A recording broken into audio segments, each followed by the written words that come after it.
Welcome to the Daily Devos in the Word of God. We're diving deep into the Word of God because man shall not live by bread alone, but by every word that proceeds out of the mouth of God. And we are now in Ephesians chapter 4, and we are in the third verse. Now, these sentences are long, and the verses, can be shorter than the sentence. So we have to kind of look at the sentence and get the piece that we are studying today. It says, I therefore, the prisoner of the Lord, exhort you to walk in a manner worthy of the calling with which you were called, with all humility, meekness, and patience, bearing with one another in love. Now we get to the verse for today. Be eager to keep the unity of the Spirit in the bond of peace.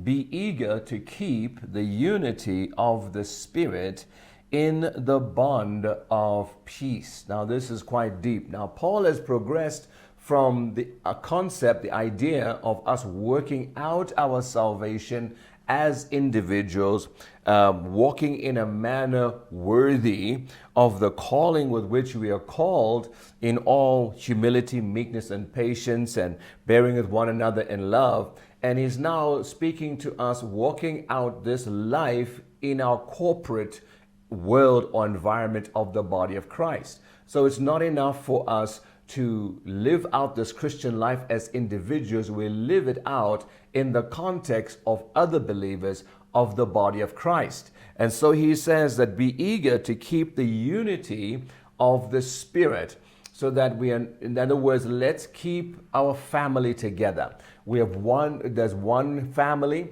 We are all members of that family. He says, let's keep the unity of the Spirit. Let's not divide the body of Christ. Let's keep the unity that comes from the Holy Spirit.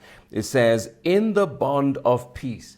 In the bond of peace. Now, in other words, he's saying that there's a fundamental foundation that we need to have when we walk with other believers called the bond of peace. A bond is like a covenant.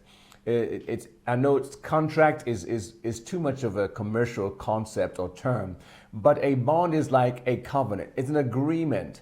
It's a certain foundation to say we are agreeing to interact with each other in peace. This is how we're going to operate.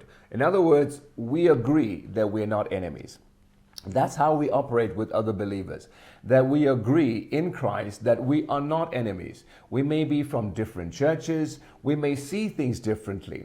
We may understand the Bible differently, but we must understand one thing, that we have a bond of peace, that we are not enemies to one another. We cannot fight within the family. A kingdom divided against itself cannot stand. So this is also very, very important to us, that we maintain this bond of peace. That's how marriages stay together.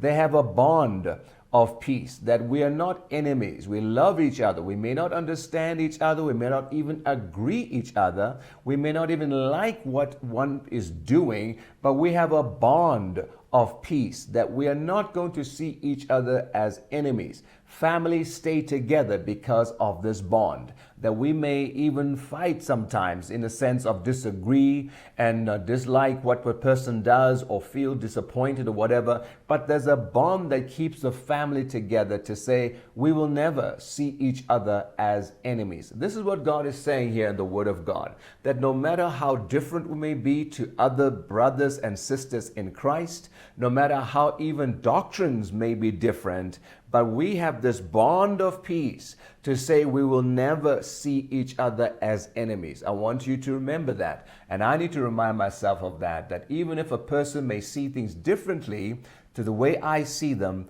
we are not enemies. We are one in Christ. We have one Spirit, and we must preserve that unity of the Spirit. We are on the same side. We may not be looking at the same thing from the same angle, but we are looking at the same thing, and we are learning as we go.